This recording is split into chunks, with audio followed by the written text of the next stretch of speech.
वाहिगुरु जी का खालसा, वाहिगुरु जी की फतेह। शुरू करते हैं हम अभी गुरु नानक देव जी पातशाह भाई मर्दाना जी के साथ लाहौर जाते। लाहौर के पास गुरु महाराज वहाँ पर जो नगर के बाहर बैठते हैं, वहाँ पर गुरु महाराज का जो महिमा है, गुरु महाराज जब गुरबानी गाते हैं तो वो जो माहौल जो वहाँ पर बनता है, जो इतना आनंदमयी जो एनवायरनमेंट बनता है, उससे लोग खिंचे हुए चले आ जाते हैं। लोगों के अंदर एक अलग ही एक खुशी महसूस होती है लोगों को। वो आते हैं, गुरु महाराज को मत्था टेकते हैं, और कई लोगों को गुरु महाराज के बारे में ऑलरेडी पता है। तो जैसे जैसे गुरु महाराज वहाँ पर रुकते हैं कुछ दिन, कई लोग जो हैं वो गुरु महाराज के पास आते हैं, मत्था टेकते हैं और उनका बहुत आदर सत्कार करते हैं। वही चीज़ एक बहुत ही बड़े करोड़पति रह रहे होते हैं लाहौर में, तो उनकी जो लाइफस्टाइल है वो बहुत ही, जैसे हम कहेंगे, जो जिनके पास पैसे होते हैं, जिनके पास पावर होती है, वो जो लाइफस्टाइल होती है वो उसी की जैसे थी। तो वो जो करोड़पति होता है वो आराम से अय्याश की तरह जी रहा है, आराम से अपनी ज़िंदगी, और उसके पास पावर भी बहुत है, उसके पास खुद की आर्मी है, उसका जो लोगों पे जो प्रभाव है वो बहुत ज़्यादा है। कई बार संगत जी ऐसा होता है कि जब पावर आती है तो कई बार अगर हम पसंद ना भी करें ना रूलर को, ठीक है, लेकिन फिर भी हमें उसकी बात माननी पड़ती है, फिर भी हमें उसकी रिस्पेक्ट करनी पड़ती है, जस्ट बिकॉज कि वो एक ओहदे में है, एक पोजीशन में है। तो वैसे ही वहाँ के जो लोग हैं वो इतना पसंद नहीं करते उस करोड़पति को, लेकिन जस्ट बिकॉज उसके पास जो पैसे हैं, उसके पास जो पावर है, उसकी वजह से कोई भी उसके सामने कुछ नहीं बोलता। तो देखने में क्या आता है कि धीरे धीरे करके जो लाहौर के जो निवासी हैं वो जब गुरु महाराज के पास जाते हैं कुछ दूर महाराज के दर्शन करने, और जब वापस आते हैं बहुत ही एक अजीब तरीके की खुशी होती है लोगों के मन में, एक अलग ही तरीके की खुशी होती है, एंड कोई उसके बयान नहीं कर सकता। कोई, सब जो लोग हैं, भले वो योगी हैं या कोई भी हैं, वो गुरबानी गाते हुए जा रहे होते हैं। जब वो ये करोड़पति ये चीज़ देखता है तो उसके अंदर मानो एक तरीके की आग लग जाती है कि ये कैसे हो गया, लोग उससे क्यों प्रभावित हो रहे हैं, लोग उनसे क्यों खुश हो रहे हैं, मेरे में क्या कमी है। तो वो इससे इतना गुस्सा हो जाता है कि वो अपना मन बना लेता है कि ये कोई पखंडी आया है बाहर से, ये लोगों को बहका रहा है अपने जाल में।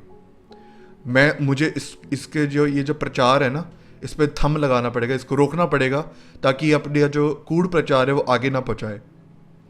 तो वहाँ पर वो तुरंत ही जो है वो एक तरीके से अपने जो सोल्जर्स होते हैं उनको बुला लेता है और कहता है कि चलो हम उसको गिरफ्तार करने जाते हैं, हम उसको कैद कर लेते हैं यहाँ से, ताकि वो लोगों को और कुछ भड़का ना सके। तो उसके जो सिपाही होते हैं ना, उनको एक फीलिंग आ चुकी होती है, क्योंकि वो लोगों के साथ रहे होते हैं, उनको ये एक एहसास हो जाता है कि कोई जो गुरु नानक देव जी पातशाह जिसकी बात हो रही है वो कोई आम पुरख नहीं।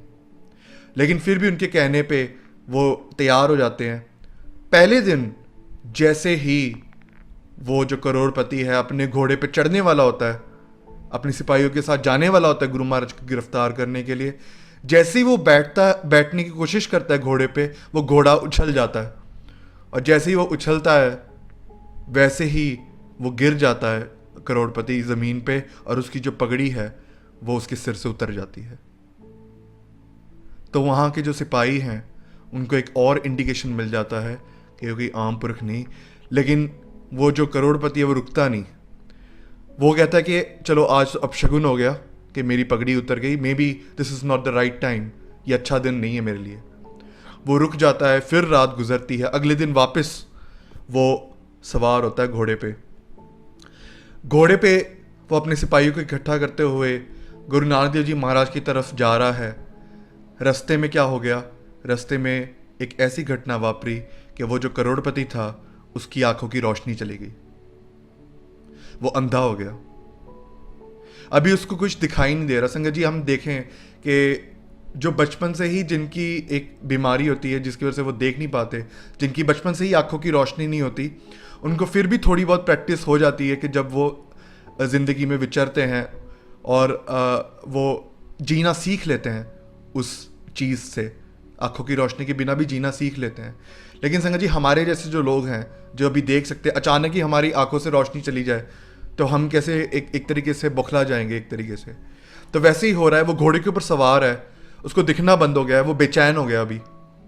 तो अभी वो सोचता है कि अभी मैं अपने सिपाहियों को कैसे बोलूं, क्योंकि सिपाहियों ने उनको पहले ही बोल दिया होता है कि वो कोई आम पुरख नहीं, ऐसी मूर्खता मत करो। वो थोड़ा आगे चलता है, फिर उसको समझ में आ जाता है कि मेरे से गलती हो गई।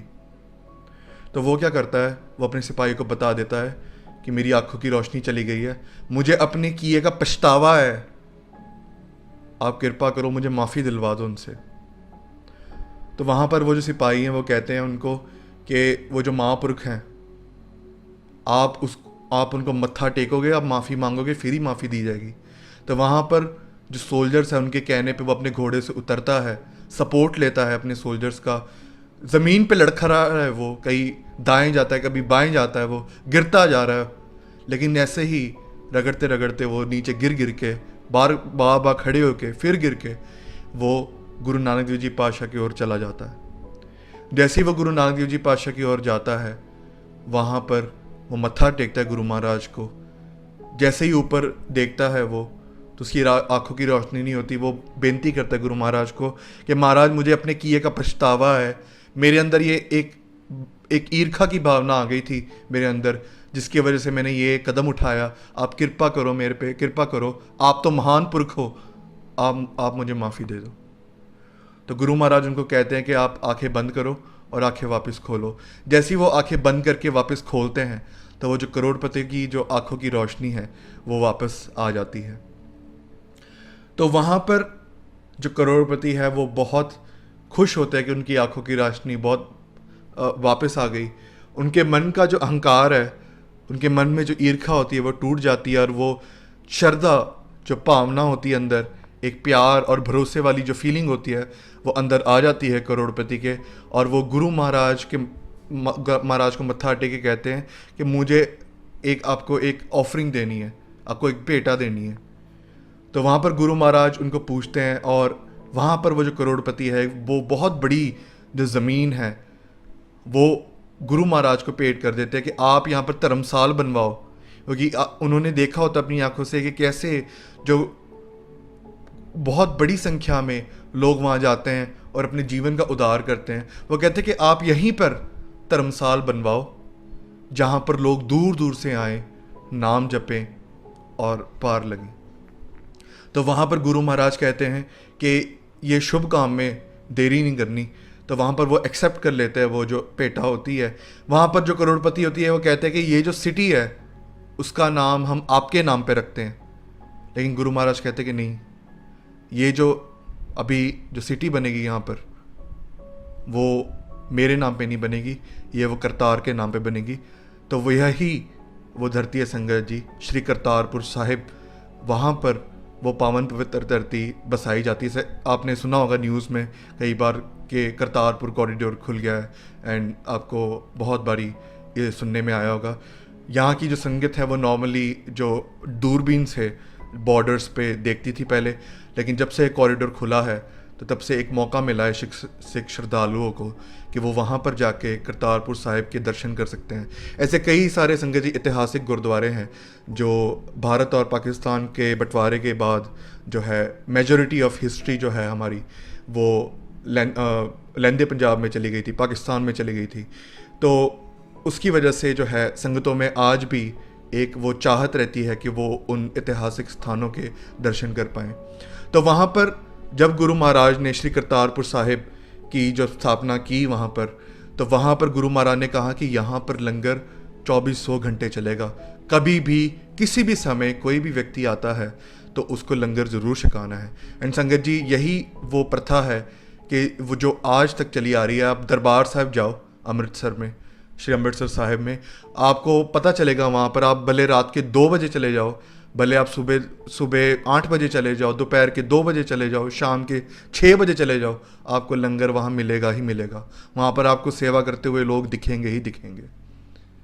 तो ये जो दात है ये गुरु महाराज ने कही थी कि कोई भी इंसान, कोई भी दूर से आए, जो भी गरीब है, कोई भी भूखा पेट ना सोए। तो वहाँ पर गुरु महाराज ने एक हुक्म किया कि यहाँ पर लंगर 2400 घंटे चलेगा। एंड संगत जी, यही जो एक तरीके से हम ले ले श्री करतारपुर साहिब की जब हम बात करते हैं, हमने कुछ सेशंस पहले एक डिस्कशन किया था कि गुरु नानक देव जी पातशाह केवल एक संत नहीं थे। वैसे तो हमने गुरु महाराज की महिमा की है कि गुरबाणी के अनुसार गुरु महाराज कौन है, हमने वीडियो भी एक निकाली थी एडवांस कंसेप्ट्स में, आप यूट्यूब चैनल पे आप देख सकते हैं अगर किसी ने नहीं देखी। तो गुरु महाराज यहाँ पर एम क्या था गुरु महाराज का? नानक राज चलाया, सचकोट सताणी नींव दै। गुरु नानक देव जी पातशाह ने वो राज की ईंट रखी वहाँ पर, वो राज जो एक सच का राज होगा, जहाँ पर सब धर्म के लोग एक जगह पे रह के नाम जप के पार लग सकेंगे।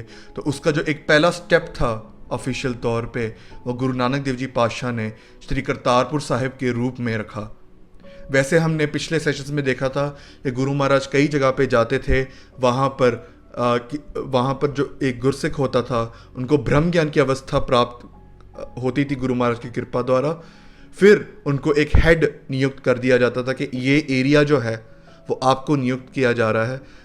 ये आप जो भी लोग हैं जो दुखी हैं, जिनको कोई भी किसी भी प्रकार की कोई दिक्कत आती है, तो वो उस पर्टिकुलर रिप्रेजेंटेटिव को वो कह सकते हैं। वैसे ही गुरु महाराज ने हर जगह जाके गुरसिख थापे, वहाँ पर गुरसिखों को आशीर्वाद दे के वहाँ पर उनको एक रिस्पॉन्सिबिलिटी दी लोगों के प्रति। फिर ऑफिशियल तौर पे श्री करतारपुर साहिब बनवाया। हम आगे चल के देखते हैं कि जो गुरु अंगद देव जी पातशाह हैं वो श्री खडूर साहिब बसाते हैं। श्री गुरु अमरदास जी हैं वो मेरे दिमाग से विसर गया, सॉरी। श्री गुरु रामदास जी है, श्री अमृतसर साहिब बसाते हैं। ऐसे एक एक गुरु साहिब ने एक एक जो सिटी है वो एस्टैब्लिश की वहाँ पर। एंड आखिर में हम देखते हैं कि जब 6वें गुरु हरगोबिंद साहिब जी वहाँ पर श्री अकाल तख्त साहिब की स्थापना करते हैं, जो दिल्ली तख्त के एक मीटर ऊपर होता है। एंड एक तरीके से वो जो सिख प्रभु सत्ता की एक बहुत बड़ी एक सिंबल है उसका। तो संगत जी, अब ये हमने चीज़ें देखी कि कैसे जो करोड़पति है, सबसे पहले उनके मन में एक ईर्खा वाली भावना आई। और संगत जी, हमें कहने की ज़रूरत नहीं है कि ईर्खा कौन कौन से कार्य करवा देती है। हमने देखा पिछले सेशन में कि वली कंधारी जो है गुरु महाराज से ईर्खा खा के वो बड़ा पत्थर फेंक देता है गुरु नानक देव जी के ऊपर, लेकिन फिर भी गुरु महाराज को कुछ नहीं होता। हमें ये जानने की ज़रूरत नहीं है कि ईर्खा क्या क्या करवा सकती है। We already know that. And कई बार हमने अपने निजी जीवन में भी देखा है कि कैसे जो ऑफिस में भी जो पॉलिटिक्स खेली जाती हैं, या फिर घर पे भी हम हर रोज़ देखते हैं, कहीं ना कहीं किसी के नेबर्स की बात होगी, कहीं ना कहीं उनके घर की बात होगी, कहीं के मामे चाचे की बात होगी, लेकिन we all have seen that कि वो जो जेलसी है वो क्या कौन कौन से खेल खेलती है। तो पहली बात तो ये जो हम डिस्कस करेंगे पॉइंट, कि सबसे पहली लर्निंग जो हमें मिलती है कि जब हम बात करते हैं कि वो नाम क्या पड़ा शहर का, अभी हम सब ने देखा कि गुरु महाराज ने कहा कि इस जगह का नाम होगा श्री करतारपुर साहिब, ठीक है। लेकिन कई बार जो है हम सबके पास सब चीज़ों करने के लिए बहुत ज़्यादा टाइम होता है, लेकिन हम शब्द पूरे नहीं बोलते। श्री करतारपुर साहिब करतारपुर हो गया, वाहिगुरु जी का खालसा वाहिगुरु जी की फतेह गुरफतेह हो गया, ठीक है। तो ऐसे कर करके हमने कई चीज़ें जो शॉर्ट कर दी, जिसकी वजह से संगत जी वो जो चीज़ें वो इफ़ेक्ट करती हैं। हम जो फर्स्ट लर्निंग हम लेंगे कि वो टेक्निक क्या है जिसके बारे में हम आज डिस्कस करेंगे। व्हाट इज़ द टेक्निक जिससे हम हमेशा पॉजिटिव रहें। जो भी आप बोल रहे हो, जो भी आप अपने मुंह से कह रहे हो, उसका बहुत बड़ा प्रभाव पड़ता है, बहुत बड़ा प्रभाव। अभी जैसे हमने पिछले सेशंस में हमने रिसेंटली वीडियो भी निकाली थी उस पर कि गुरु महाराज गुरबाणी में फरमान करते हैं कि नानक फिक्का बोलिए तन मन फिक्का होए। जब कोई इंसान फीका बोलता है, मतलब या तो वो ज़रूरत के बिना बोल रहा है या फिर वो झूठ बोल रहा है, तो उसका उसके तन, उसके मन, उसकी सराउंडिंग्स पे बहुत ज़्यादा असर करता है। इसी के एक उदाहरण जो है, कई उदाहरण हैं, हम we will discuss it one by one. सबसे पहला जो उदाहरण आता है वो है अजामल के इतिहास आता है। इतिहास में आता है कि अजामल जो है वो, जो हम डिटेल में नहीं जाएंगे क्योंकि डिटेल में जब गए साखी में तो बहुत सारी लर्निंग्स निकल आती हैं, लेकिन यहाँ पर जो हम समझाने की कोशिश कर रहे हैं वो हम थोड़ा ध्यान से देखें कि अजामल जो है वो भगवान को बहुत मानने वाले होते हैं, लेकिन लस्ट के अंदर आके जो है वो बुरे काम कर जाते हैं। उनको एक पछतावा होता है इस चीज़ का कि उन्होंने ये काम कर दिया अभी, है ना। फिर होता क्या है कि वो एक संत के पास जाते हैं और वहाँ पर संत को कहते हैं कि मेरे ये बहुत बड़ी गलती होगी मेरे से, मैंने काम के अधीन आके बहुत बड़ा पाप कमा लिया, अब मैं ये अपने गले से ये चीज़ कैसे उतारूँ। ये जो पाप है संगत जी, गिल्ट इतना छोटा नहीं होता, खासकर जब कोई धार्मिक दुनिया में आ जाए और कोई प्यार करने लग जाए उस परमात्मा को और ऐसी कोई गलती हो जाए माया के अधीन आके, फिर वो गिल्ट भी बहुत बड़ा हो जाता है फिर जैसे जैसे भावना हमारी बढ़ती है। तो वहाँ पर वो जो संत होते हैं वो कहते हैं कि तुम्हारे 4 पुत्र हैं, ठीक है। अभी 4 पुत्र जो है वो एक एक्चुअली 4 पुत्र होते हैं उनके। तो वहाँ पर वो जो संत होते हैं वो कहते हैं कि जब 5वां पुत्र होगा ना तुम्हारा, जब तुम्हारा 5वां पुत्र होगा, आपको उसका नाम रखना है नारायण, ठीक है, नाम रखना है नारायण। तो अभी हुआ क्या कि वो नाम रख देते हैं नारायण। आगे बढ़ते हुए जो ज़िंदगी है, जो नॉर्मल रूटीन है वो चलता है, लेकिन जब मौत की घड़ी आती है जामल की, तो वो देखते हैं कि जो जमदूत है ना उनको दिखते हैं। अभी संगत जी कई बार गुरबाणी में कई जगह फरमान आता है कि हमने पिछले सेशन में भी देखा था कि कबीर जी ने अपनी आंखों से देखा था कि कैसे जमदूत जो है ना, कैसे कितनी बेरहमी से लेके जाते हैं वो। तो वहाँ पर जो अजामल है जब जमदूत को देखता है ना वो डर जाता है, और लेकिन अजामल को ना अपने जो पुत्र होता है नारायण, उसके साथ बहुत ज़्यादा प्रेम होता है। अभी हम सब जानते हैं कि नारायण जो है वो परमात्मा के लिए भी वरता जाता है, ठीक है। जो नाम नारायण है वो परमात्मा के लिए भी कहा जाता है, जैसे वाहिगुरु है, अल्लाह, ऐसे जो शब्द हैं वैसे। तो वहाँ पर जैसे ही जमदूतों को देखते हुए इतना डर जाता है अजामल कि वहाँ पर ही वो जोर जोर से चिल्लाने लग जाता है कि नारायण नारायण नारायण। जैसे वो नारायण नारायण चिल्लाने लग जाता है ना, जमदूत वहाँ से भाग जाते हैं, जमदूत वहाँ से भाग जाते हैं। और फिर कहा जाता है कि वो जो एक तरीके से जो पवित्र रूहें होती हैं वो उनको लेने आती हैं, और ऐसे जो अजामल है ना वो बच जाता है। इसी का संगत जी एक और एग्जाम्पल लें कि संगत जी हम यहाँ पर डिस्कस करें कि बोलने का प्रभाव क्या होता है, व्हाट इज़, हम जो बोलते हैं उसका बहुत ज़्यादा फरमान आते गुरबाणी में कि मीठत नीवी नानका गुण चंगियाइयाँ तत्। जो एक इंसान में जो अच्छे गुण हैं उसमें से एक बहुत बड़ा गुण है कि वो मीठे बोल बोले, फीके बोल ना बोले, किसी को दुख पहुँचाने वाले बोल ना बोले। संगत जी कई लोग जो है तर्क करते हैं बहुत ज़्यादा कि शब्द रूप गुरु कैसे हो सकता है। ऐसे ही एक जो तर्कवादी एक सेक्ट है वहाँ पर, वो ज्ञानी संग सिंह जी मस्कीन के पास पहुँचते हैं। ज्ञानी जी जैसे आप सब जानते होंगे कि बहुत बड़े प्रचारक रहे हैं सिख पंथ के। तो वहाँ पर उनको पूछा जाता है कि भाई ऐसा तर्क किया उन्होंने।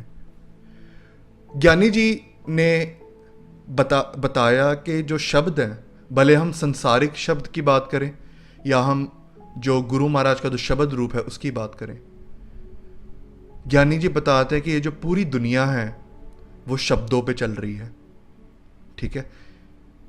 एक माँ है,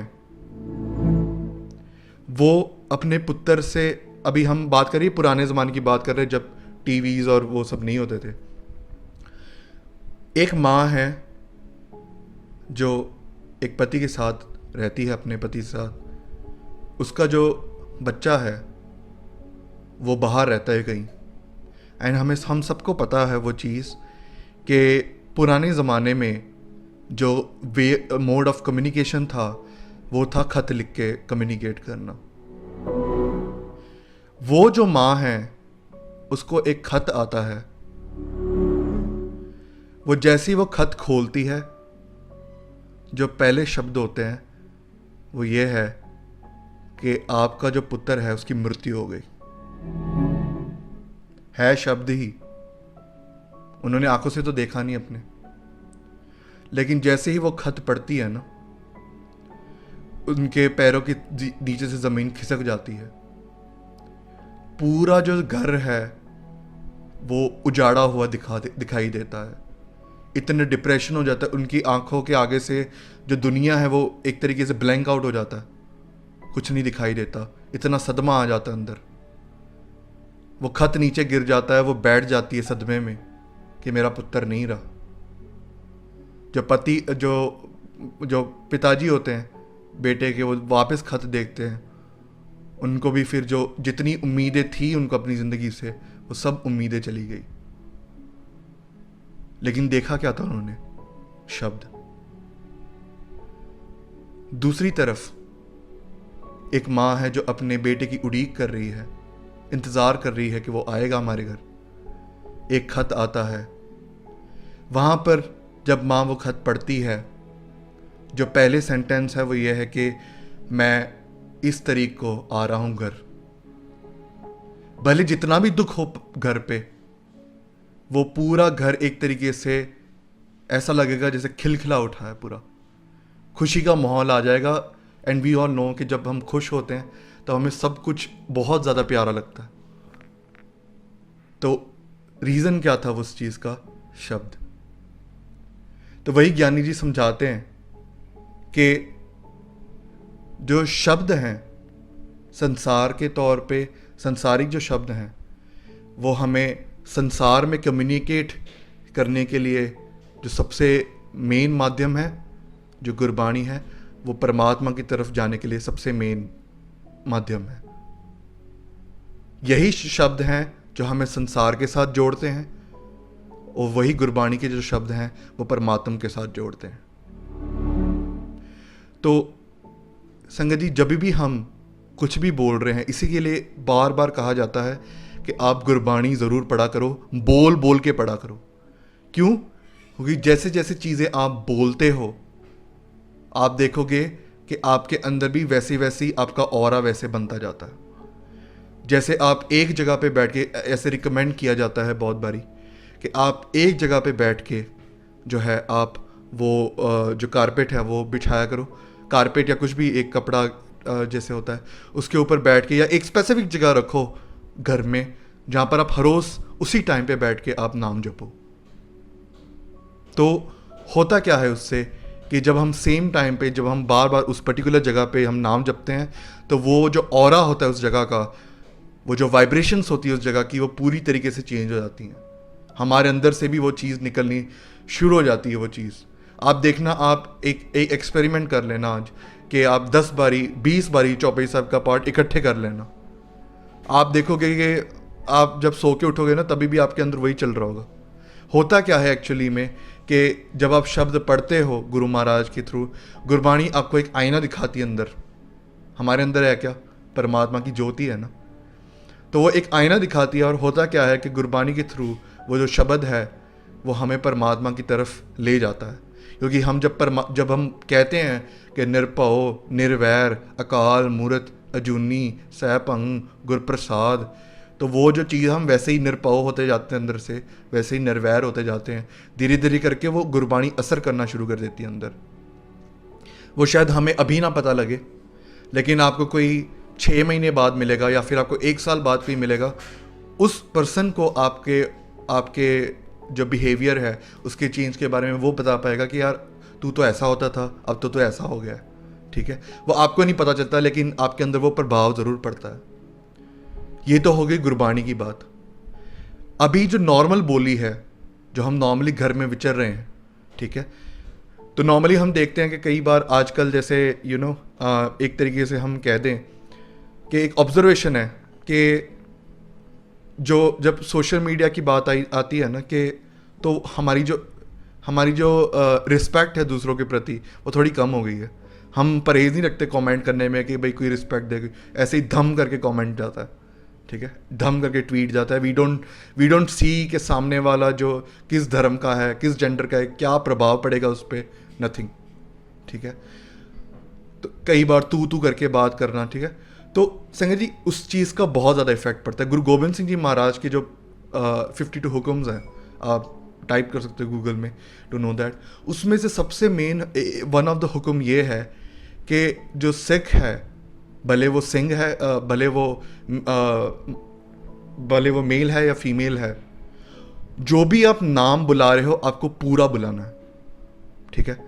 पूरा मतलब ये है कि अगर आप जैसे किसी का नाम यशराज है, ठीक है, तो आपको यश या कुछ ऐसा कुछ नहीं बुलाना, आपको यशराज सिंह पूरा नाम बुलाना है, ठीक है। तो जैसे हरमनप्रीत है तो और कुछ नाम नहीं देना, पूरा नाम बुलाना है हरमनप्रीत सिंह, ठीक है। तो वैसे ही जो कौर जैसे गुरु महाराज ने जो कौर की उपाधि दी है, तो वैसे ही जो फीमेल्स हैं उनके लिए जो अमनदीप कौर पूरे नाम से बुलाना, ठीक है। अभी संगत जी होता क्या है, आप एक छोटा सा उदाहरण देखना, आप थोड़ा एक्सपेरिमेंट भी कर लेना आप, कि किसी को आप बुला रहे हो सुबेग सिंह इधर आओ, जबरजंग कौर इधर आओ, और दूसरी तरफ आप बुला रहे हो बिल्लू इधर आ, टिट्टू बिल्ली इधर आ, आपको थोड़ा डिफरेंस लग रहा होगा, ठीक है। ये छोटी छोटी जो चीज़ें हैं ना संगत जी, वो बहुत ज़्यादा बड़ा इफेक्ट डाल देती हैं। एक एग्जाम्पल लें कि कई बार जो है मैन अप करने को लोग ना बहुत थोड़ा नेगेटिवली ले लेते हैं कि भाई जैसे लड़कों को बोलते हैं ना कुछ नहीं हुआ, चलो कोई बात नहीं, वो एक तरीके से कहा जाता है कि हम लड़कों के इमोशंस को समझते नहीं है, वैसा एक पोर्ट्रे किया जाता है। लेकिन दूसरी तरीका देखने का कैसा है कि वो चीज़ आपको वो हर्ट नहीं करती। फॉर एग्ज़ाम्पल जैसे मैं जब स्काउट्स में था, एक बार क्या हुआ कि मैं मतलब छोटी क्लास में ही था, तो वहाँ पर जब मैं गिरा कहीं से, तो मेरे जो घुटना है वहाँ पर थोड़ा जो ब्लीडिंग है वो शुरू हो गई, ठीक है। अभी मुझे दुख रहा था, वो बहुत ज़्यादा दुख रहा था, एंड वहाँ पर घाव आ गया, ठीक है। तो मैं उसको देख रहा था बैठ के, और मेरे जो पीटी टीचर थे वो आके बोलते कि क्या हो गया तुम्हें, तो मैं बोला मुझे लगी वहाँ पर। तो वो कहते कुछ नहीं हुआ, कुछ नहीं हुआ, चल चल, ऐसे पीछे से पीठ थपथपाई और कहते चलो चलो चलो कुछ नहीं हुआ। उसी वक्त जो सेम दर्द था ना संगत जी, सेम घाव है घुटनों में, सेम चीज़ है, लेकिन वो दर्द नहीं हुआ उतना। इसी तरीके से आपने एक नॉर्मल उदाहरण देखा होगा कि जब सिंह मिलते हैं एक दूसरे से, सबसे कहा जाता है कि क्या हाल चाल है, की हाल चाल पाजी, तो सामने से जवाब आता है चढ़दी कला, ठीक है। चढ़दी कला मीन्स इन हाई स्पिरिट्स, ठीक है। तो भले वो जिंदगी, एक तरफ आप सोचो कि एक तरफ आप किसी इंसान को मिल रहे हो और वो बोल रहा है कि कैसे चल रही है ज़िंदगी, तो कहते हाँ ठीक ही है, ठीक है। और दूसरी तरफ कह रहे हो कि भाई सिंह जी कैसे हो, और चढ़दी कला। ऐसे आप वो पॉजिटिवली थिंक करो, पॉजिटिवली वो जो वाइब्स पैदा होंगी वो बोलने से, वो आपके एटीट्यूड में भी बहुत ज़्यादा चेंज लाती है वो चीज़। तो जब भी कुछ भी आप बोल रहे हो, उस चीज़ को ज़रूर आपने धारण करनी है कि आपको हमेशा पॉजिटिव ज़्यादा बोलना है। इसी का उदाहरण इतिहास में आता है।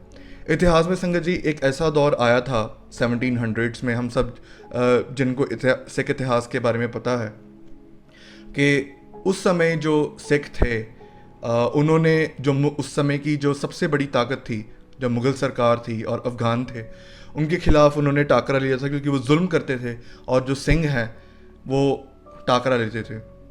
तो इतिहास में आता है कि कैसे जो सिंह है पहले उनको घर से निकाल के मारा गया, फिर जो सिख है वो घर से जंगलों में गए, जंगल भी साड़ दिए गए, फिर सिंह पानी में गए, पानी में भी जालिमों ने गोली मार के जो है सिंह शहीद किए, तो सिंह जाते कम। ऐसी सिचुएशंस में जो सिंह है वो नॉर्मली सिंह मतलब मैं पूरी बात कर रहा हूँ दोनों साइड से, मेल्स एंड फीमेल्स। तो जो वहाँ पर जो सिख होते हैं वो जंगलों में रहते हैं। जो वहाँ पर कहा जाता है कि उनको जब ज़करिया खान जिक्र कर रहा होता है अहमद शाह अब्दाली को कि ये कौन है। अहमद शाह अब्दाली एक्चुअली बहुत हैरान हो जाता है कि इतनी बड़ी पावर है मेरी, ये कौन है जिन्होंने मुझे भी लूट लिया, मुझे मेरे ऊपर भी हमला कर दिया। तो ज़करिया खान जिक्र कर रहा होता है कि ये सिख कौन है और इनकी लाइफस्टाइल क्या है। वो कहते हैं कि इनको रहने के लिए कुछ नहीं मिलता, कुछ नहीं है, जंगलों में रहते हैं। जब गर्मी आती है इनको बूंद पानी नहीं मिलता, कुछ पत्ते खा के जीते हैं, कुछ महीने इनको खाना भी नहीं मिलता। जब खाना मिलता है तो ज़ोर ज़ोर से नगाड़े बजाते हैं कि लंगर तैयार है, आप ज़रूर आओ, ठीक है, सब आके लंगर छको। तो ठंडियों में इनके पास बदन में कपड़े नहीं हैं, सिर्फ एक कछेरा होता है और एक किरपान होती है, सिर पे दस्तार बांधी होती है, उसके अलावा कुछ भी नहीं है, बदन में कोई कपड़ा नहीं है। फिर भी कहते हैं कि पता नहीं अजीब ही आनंद में रहते हैं। सो इतनी बेनती परवान करनी, भुला चुका लिखेमा। वाहिगुरू जी का खालसा, वाहिगुरू जी की फतेह।